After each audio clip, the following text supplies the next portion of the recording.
say that he does have ties to Muslim extremists. I don't know.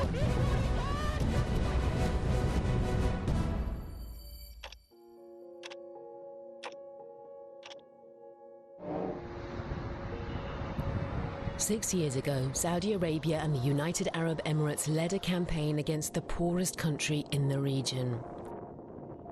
Supported by America, the all-out war brought Yemen to the brink of the worst man-made humanitarian crisis in modern history.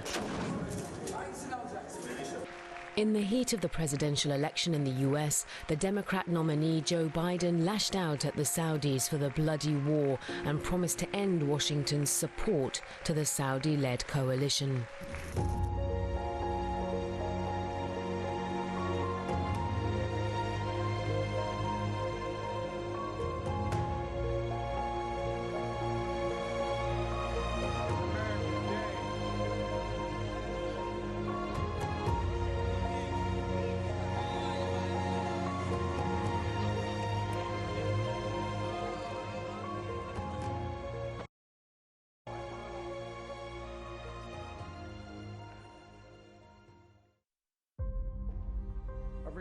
Biden won the election and, in a successful public relations stunt, announced that he would end all American support for offensive operations in the war in Yemen, including relevant arms sales. This war has to end. And to underscore our commitment, we are ending all American support for offensive operations in the war in Yemen, including relevant arms sales.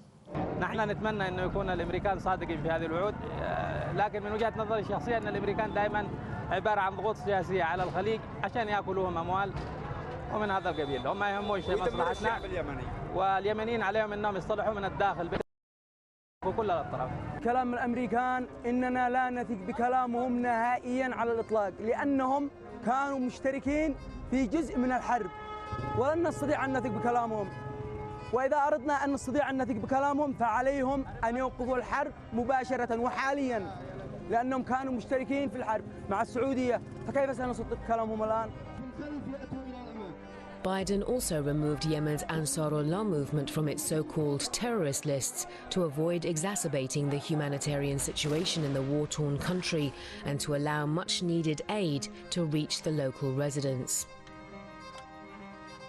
الذي نراه أنه مصداقية هذه القرارات لن تتحقق إلا إذا وشعر بها الشعب اليمني في فك الحصار وإيقاف الحرب.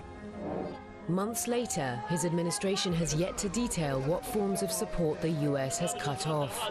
Images of children with jutting ribs, swelling bellies, and loose skin that have come to symbolize the war for the past 6 years can still be found all over Yemen, the telltale signs of widespread malnourishment in the country.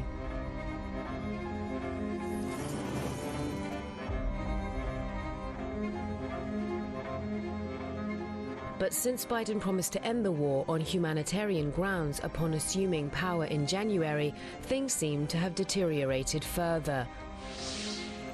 Many districts in Sa'da, Amran, Hajar, Hodeidah provinces saw record jumps in the number of malnourished children this year, with at least 100,000 cases of acute malnutrition in the first 3 months of the Biden presidency alone.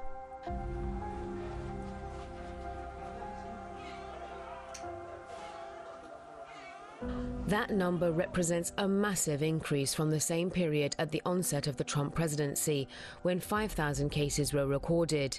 This is likely because the blockade has continued unabated. The humanitarian situation in Yemen is falling off a cliff, with more than 20 million Yemenis needing humanitarian assistance. This includes more than 16 million men, women, and children who are going hungry this year. Tens of thousands already living in famine-like conditions, with 5 million just one step away.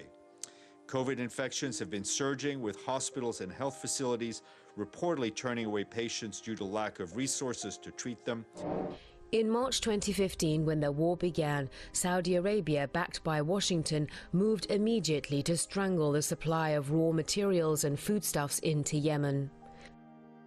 Now, armed with a list of 100 banned items, Saudi naval ships supported by the US Navy are still patrolling the seas around Yemen, intercepting and detaining thousands of merchant ships, carrying food, fuel and fertilizer that are vital to agriculture under the guise of halting arms smuggling into the country. The blockade shows no sign of easing, despite recent talk of the US ending support for the war, and with it, the suffering of 30 million in the war-torn country.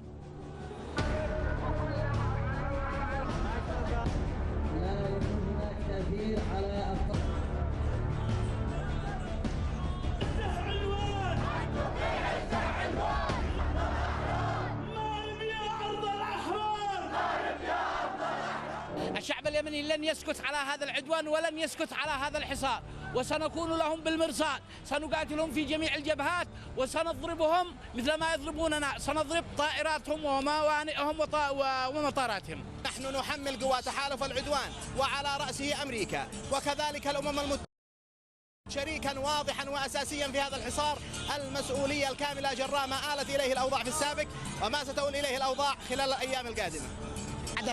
The demonstration comes as a reaction to 6 years of killing, blockade and targeting of Yemen with barges, planes and missiles. People here are against the US move, viewing it as a meddling in their internal affairs. But the brutality of the Saudi-led campaign goes hand in hand with the futility of the war.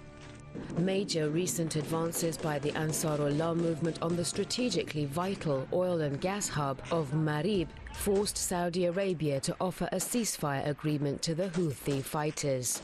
The fall of Marib means that Ansarullah controls one of the key production centers of natural gas in Yemen, the entire country, as well as oil fields owned by Saudi Arabia's Aramco. Consequently, for the first time, the Saudi Crown Prince Mohammed bin Salman gave up his threats to Yemenis and adopted a soft tone to call on Sana'a to recognize the Saudi peace initiative to stop the years-long war on Yemen. The new stance on Saudi Arabia shows the extent of the failure that Saudi Arabia and its coalition have had in Yemen. What the Yemenis want is the actual withdrawal of foreign forces from Yemeni land. Saudi Arabia must prove its good intentions by stopping the military escalation, stopping the airstrikes, and withdrawing its forces from all Yemeni territories. Bin Salman, with his soft speech, is seeking to avoid of his country in Yemen. The offensive in Marib front is the big reason for bin Salman's attempt to sit for talks with the Yemenis and ask for peace. Mohammed bin Salman's statements reveal the desperation among the Saudi-backed forces in Marib. So I believe he is trying to stop the continuous advances of the Yemeni army towards the city of Marib, which is only a few kilometers away and will be liberated in the coming days.